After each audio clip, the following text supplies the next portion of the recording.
Hello friends, care माम hospital में के इस प्रोग्राम में आप सबका बहुत बहुत स्वागत है। मैं आनंद सुगम। एक बहुत ही इंपॉर्टेंट टॉपिक पर आज डिस्कशन होगा और वह है आज लोग क्यों जरूरी है, उसके न होने का क्या दुष्परिणाम है, अच्छी नींद के लिए क्या करना चाहिए, उससे संबंधित डूज एंड डोंट, खराटे की समस्या है जो स्लीपिंग डिसऑर्डर है जिसे इंसोम्निया बोलते हैं, तो उसके लिए आपको क्या करना है, या पैरासोनिया है जिसमें नींद में व्यवधान आता है, उसके लिए आपको क्या करना है, खराटा है उसका क्या समाधान हो सकता है, कितने घंटे सोना चाहिए, इन सारे तमाम प्रश्नों का हम लोग हल देखेंगे। साथ ही एक साउंड स्लीप कैसे आवे, और इस संदर्भ में बहुत ही महत्वपूर्ण बातें हैं कि हमारे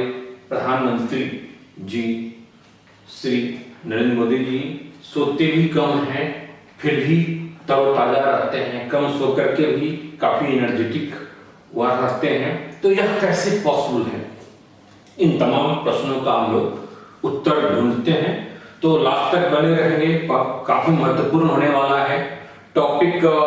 आपको एक साधारण दिखे लेकिन बहुत ही महत्वपूर्ण है, जिससे हम सब लोग डेली गुजरते हैं। अपने वॉक एफिशिएंसी को बढ़ाने के लिए अच्छी नींद जरूरी है। और बहुत ही एक चिंताजनक बात है कि आज न केवल क्वांटिटेटिव बल्कि क्वालिटेटिव नींद दोनों की कमी हो गई है, यानी मात्रात्मक रूप से भी हम कम सोते हैं और गुणात्मक रूप से भी हमारी नींद काफी कम हो गई है, यानी साउंड स्लीप नहीं हो पाता। स्लीपिंग डिसऑर्डर की जो प्रॉब्लम है, इंसोम्निया, बहुत ही कॉमनली प्रिवेल हो रहा है। और साथ ही पैरासोनिया, इसमें नींद में व्यवधान आता है। किस प्रकार का व्यवधान? जैसे मान लेते हैं कि नींद में उठ गया, नींद में चलना शुरू कर दिया, जोर जोर से बोलने लगे, चिल्लाने लगे, तो यह आपकी नींद में व्यवधान इससे होता है। क्या समाधान हो सकता है? निश्चित रूप से कारण को थोड़ा सा देखें तो कारण आज जो भागदौड़ मची हुई है, लोग पहुंचना चाह रहे हैं, पता नहीं कहां पहुंचना चाह रहे हैं। जीवन की व्यस्तता ऐसी है, लोगों का जीवन ही एक तरह से ईएमआई में ढल गया है। लोगों की फाइनेंशियल अनस्टेबिलिटी है, नौकरी की समस्या है, एक बॉसगिरी जिससे आप परेशान रहते हैं, दिन भर का टेंशन होता है, स्ट्रेस होता है, वर्कलोड होता है, टारगेट पूरा करना होता है। सारी चीजों से आप एक अच्छी नींद नहीं ले पाते हैं, और यह डिसऑर्डर जो इंसोम्निया कहलाता है, उससे हम मोर एंड लेस सभी लोग ग्रसित हैं। इसका प्रत्यक्ष प्रभाव हमारे वर्क पर पड़ता है, हमारी एनर्जी पर पड़ता है। नींद क्या है? नींद जैसे मोबाइल को हम लोग डिस्चार्ज हो जाने के बाद बोर्ड में लगा देते और वह चार्ज होने लगता है 2-4-5 घंटा या जो भी उसकी रिक्वायरमेंट है, उसी ढंग से दिन भर की व्यस्तता के बाद, दिन भर के काम के बाद, एनर्जी लॉस के बाद हमारे कई सारे सेल्स टूटते हैं, उनको फिर रिपेयरिंग की आवश्यकता होती है। हमें अपने आप को रिजुवेनेट करना होता है अगले दिन के काम के लिए। शरीर श्रम करता है तो उसको विश्राम भी चाहिए, तो इसके लिए अच्छी नींद जरूरी है। और बहुत ही महत्वपूर्ण बातें हैं कि नींद जो स्लीपिंग है, it is not passive process, या एक निष्क्रिय प्रक्रिया नहीं है, सिस्टम नहीं है, बल्कि यह एक एक्टिव है, एक्टिव प्रोसेस है। शरीर की मेटाबॉलिज्म, मस्तिष्क की मेटाबॉलिज्म चलती रहती है, मस्तिष्क को विश्राम इसमें मिलता है। हमारे जो न्यूरॉन्स हैं, उस न्यूरॉन्स को शिथिल छोड़ करके उसको विश्राम देने की आवश्यकता होती है। हमारे शरीर में काम करने से, दिन भर की व्यस्तता से बहुत सारे ऐसी रसायन निकलती है जो कि हमारे लिए जो उसमें से गंदा बैड रसायन होता है, केमिकल्स होता है, उनको हमारी जो छोटी छोटी नसें होती हैं जिसे जिलेंफेंटिक्स बोलते हैं, वह उसके माध्यम से, वह किडनी के हेल्प से, वह यूरिन के माध्यम से वह बाहर निकल जाता है, वह जो बुरे रसायन होते हैं नींद में। तो यह महत्वपूर्ण है शरीर से उस टॉक्सिकेशन को दूर करना। विश्राम हमारे लिए इतनी महत्वपूर्ण है। हम रिचार्ज तो होते ही हैं, हमारी मस्तिष्क की मेटाबॉलिज्म भी चल रही होती है, हमारे बहुत सारे न्यूरॉन्स रिजुविनेट हो रहे होते हैं। तो अच्छी नींद जरूरी है।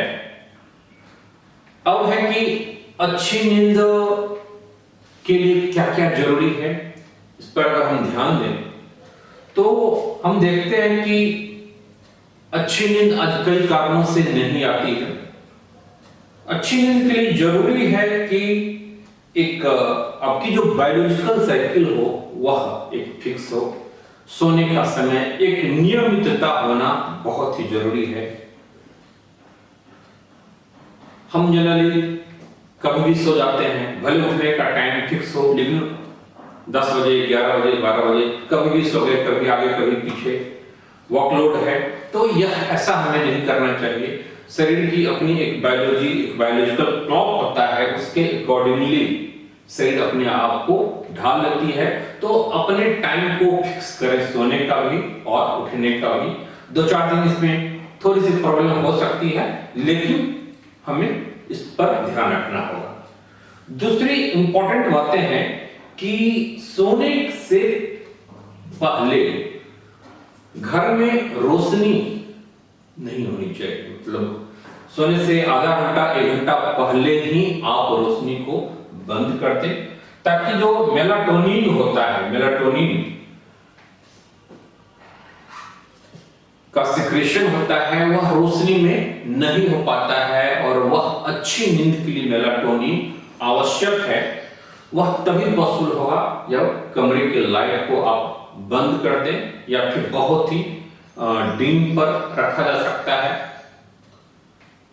सोने वक्त में जो मोबाइल की इलेक्ट्रॉनिक गैजेट्स है, मोबाइल, लैपटॉप आदि का उपयोग ना करें, क्योंकि इससे जो रे निकलता है उस मस्तिष्क तक यह संदेश जाता है कि अभी दिन है और वह मेलाटोनिन नहीं बन पाता है। रात में सोने से पहले बेड पर मोबाइल लेकर के न जाएं, से दूर रखें, इससे रेडिएशन भी होता है। तो नियमित सोना है, रोशनी बंद करके सोना है, इलेक्ट्रॉनिक गैजेट्स का उपयोग बिल्कुल ही नहीं करना है। अगली चौथी बातें हैं वह है कि बिल्कुल ही लाइट ड्रेसेस होनी चाहिए, बिल्कुल ही हल्का कपड़ा होना चाहिए, टाइट नहीं होनी चाहिए बॉडी में कहीं भी। तो ढीला ढाला कपड़ा वह सुटेबल होता है, तो इसका ख्याल रखना है। पांचवी बात जो महत्वपूर्ण है वह है टेम्परेचर। जो रूम का, कमरे का टेम्परेचर होना चाहिए वह सुटेबल होना जरूरी है। आप अपने अकॉर्डिंगली देख सकते हैं कि आपको कौन सा टेम्परेचर सूट करता है।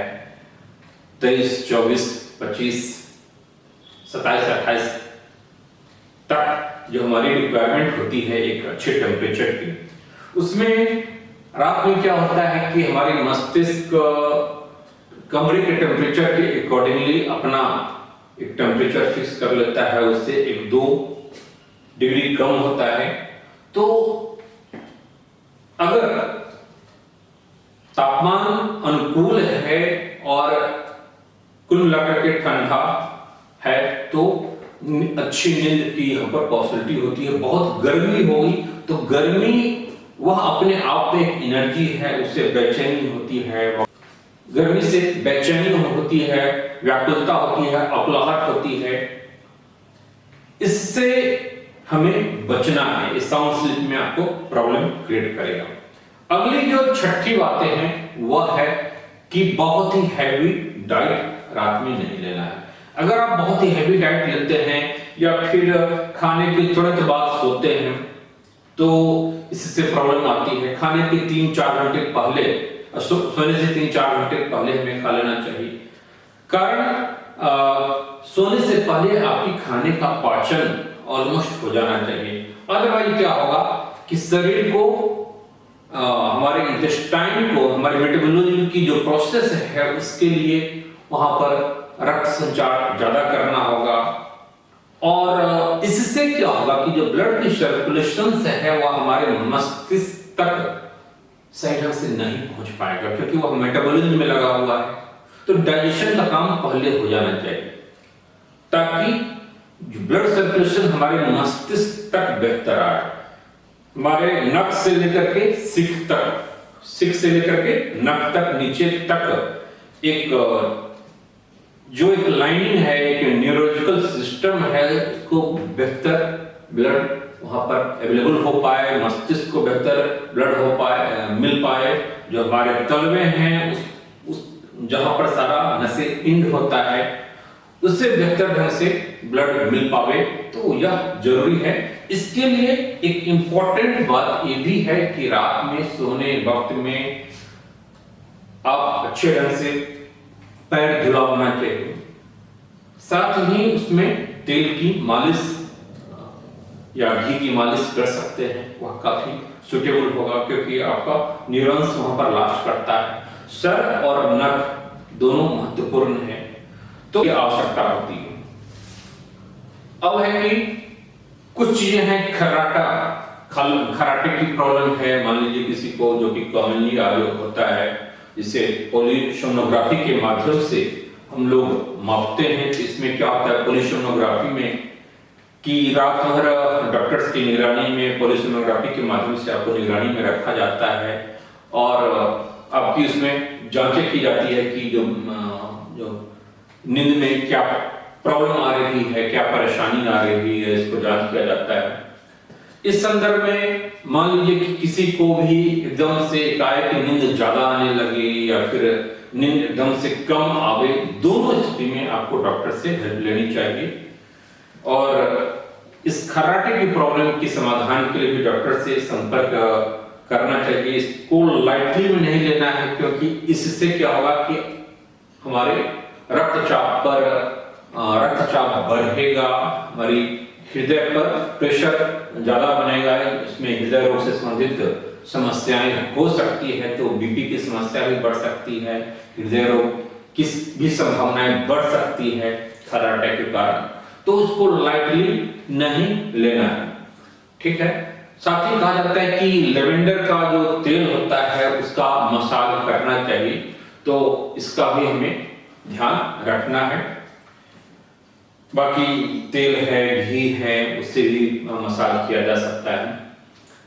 अब एक महत्वपूर्ण चीजें जो हमने कहा था कि हमारे माननीय प्रधानमंत्री महोदय कैसे कम आवर्स सोते हैं, तो सोने के संदर्भ में है कि हमें एक संख्यात्मक रूप से देखें तो 6 से 8 घंटे नींद की आवश्यकता होती है। इसमें व्यस्त आदमी को, बच्चों को ज्यादा आवश्यकता होती है, वृद्धों को कम आवश्यकता होती है।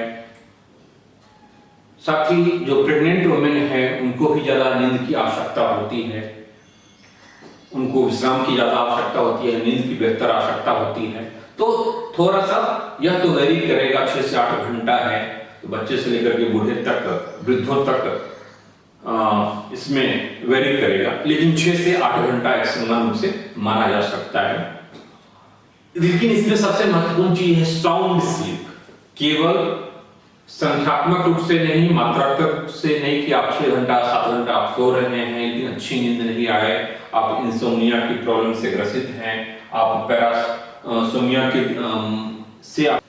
पैरासोमिया से ग्रसित हैं जिसमें नींद में व्यवधान आती है, तो इसके लिए योग निद्रा वगैरह करने की आवश्यकता होती है। रात में सोने वक्त में आप योग निद्रा का पालन करें, आप आसन लगावें थोड़ी देर, ताकि बिल्कुल ही पूरे न्यूरॉन्स को, पूरे शरीर को शिथिल छोड़ा जा सके।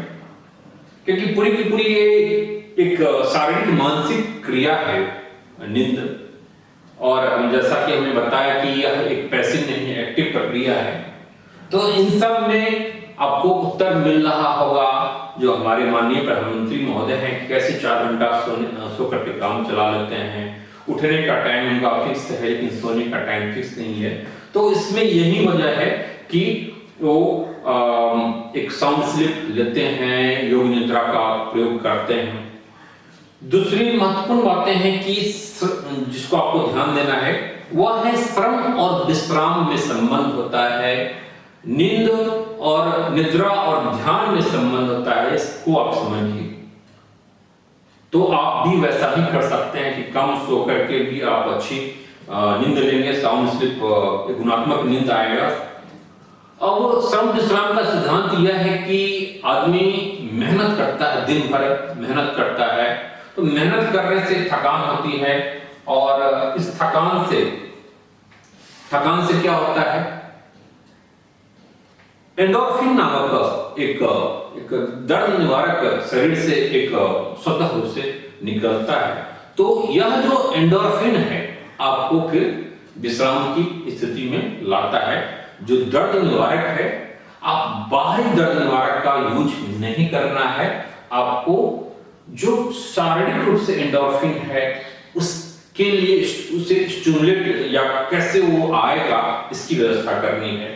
एक और महत्वपूर्ण बातें जो मैं कहना भूल गया वह है कि अल्कोहल का सेवन रात में नहीं करनी चाहिए, हैवी डाइट तो नहीं लेना चाहिए।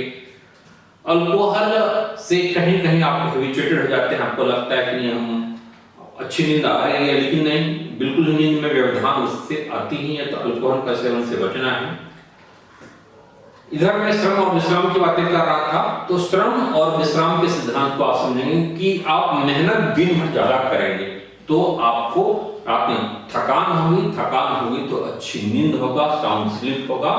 अगर आप दिन भर बस ऐसे ही इधर उधर तो थकान नहीं होगी तो रात को भी अच्छी नींद नहीं आएगी। यह एक श्रम और विश्राम का सिद्धांत थ्योरी दिया जा सकता है। दूसरी महत्वपूर्ण बात है निद्रा और ध्यान का। निद्रा में हम निष्क्रिय हो जाते हैं, बेहोश हो जाते हैं, जबकि ध्यान में हम होश में रहते हैं। तो इसको भी समझने की आवश्यकता है। रात सोने के वक्त में हमें ध्यान लगाना चाहिए। जो योग निद्रा है उसका प्रयोग करना चाहिए। उठने के वक्त में एक जागरण वाली योग करना चाहिए, जिससे आप जागृत हों, आपकी जो सारी बॉडी है एक्टिवली वहां पर काम करे। वहां पर आप हैवी एक्सरसाइज कर सकते हैं, लेकिन रात में योग निद्रा का प्रयोग करके आप बेहतर नींद ले सकते हैं। तो नींद और ध्यान, ठीक है, बेहोश और होश पर भी आपको काम करने की आवश्यकता है। इन सब को अगर हम लोग करते हैं तो निश्चित रूप से क्या होगा, एक अच्छी नींद आएगी। और नींद की दवा लेना भी अपने आप में एक बहुत बड़ी परेशानी है। इससे आप हैबिचुएटेड हो जाते हैं, इससे हमें समस्या आती है।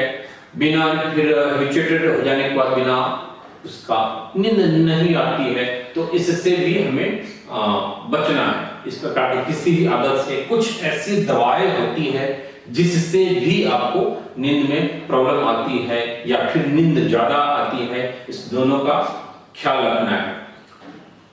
कुछ ऐसे रोग हैं जिसमें जैसे सांस की प्रॉब्लम हो गई, हृदय से संबंधित प्रॉब्लम हो गई, इसमें भी आपको अच्छी नींद नहीं आती है। कुछ दवा ऐसी है जो आपको नींद ज्यादा दिलाता है। तो ऐसे दवाओं की जानकारी आपको होनी चाहिए। एटलीस्ट अगर दवा लेना जरूरी, प्रकार की दवा से आपको नींद आती है, ज्यादा आती है। एक्सेस अगर वो आप दवा ले लेते हैं, जैसे मान लीजिए बहुत ही साधारण बेनाड्रिल वगैरह, ये आप ज्यादा दवा ले लेंगे, पी लेंगे रात में, तो प्रॉब्लम हो जाएगी। और नींद की गोली जैसी चीजों से तो बिल्कुल ही अवॉइड करना है, वह आगे के लिए काफी खतरनाक हो सकता है। तो कुल मिलाकर के अच्छी नींद लेना है। अच्छी नींद के लिए जो उपाय पर हम लोगों ने चर्चा किया उसका ध्यान रखना है, और इससे मोर एंड लेस हम सब लोग कहीं न कहीं ग्रसित हैं, तो इससे हमें बचना होगा ताकि हम अगली सुबह ज़्यादा एनर्जेटिक होकर के काम कर सके। श्रम और विश्राम पर आप दोनों के सिद्धांत को आप ध्यान में रखें।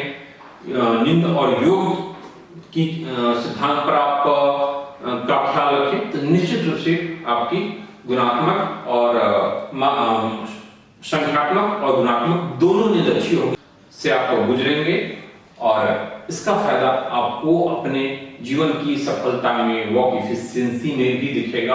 बड़े बड़े योगी ऋषि, चाहे हमारे प्रधानमंत्री हो, पूर्व के ऋषि मुनि हो, रिसर्चर हो, इन लोगों ने भी ऐसा किया है और ऐसा करके जीवन में बेहतर परफॉर्म किया है। तो आई होप कि हम सब ऐसा करेंगे और इसका फायदा उठाएंगे। जैसे विपासना वगैरह है जिसमें ध्यान पर, श्वास पर ध्यान केंद्रित किया जाता है। तो आई होप कि ये वीडियो आप लोगों को अच्छा लगा होगा, और आप लोग अच्छा लगा होगा तो निश्चित रूप से इसको लाइक जरूर करेंगे, इसमें कंजूसी नहीं करनी है। साथ ही और उनको शेयर करेंगे अपने दोस्त यार व्हाट्सएप ग्रुप वगैरह में, अपने सोशल मीडिया पर, ताकि औरों को भी फायदा हो सके। साथ ही इसको, इस चैनल को सब्सक्राइब, जो केरमा चैनल है, केरमा परिवार नाम से, केरमा परिवार जो आपका रखे ख्याल, तो आपको भी ख्याल में रखना है। कमेंट जरूर करनी है कैसा आपको लगा, किस प्रकार की और वीडियोज की आप एक्सपेक्टेशन रखते हैं। तो हेल्थ से रिलेटेड तमाम चीजों पर हम फिर डिस्कशन करेंगे, फिर किसी अगले टॉपिक से, किसी अगली समस्या को लेकर के हम फिर मिलते हैं। तब तक के लिए bye, take care, all the best.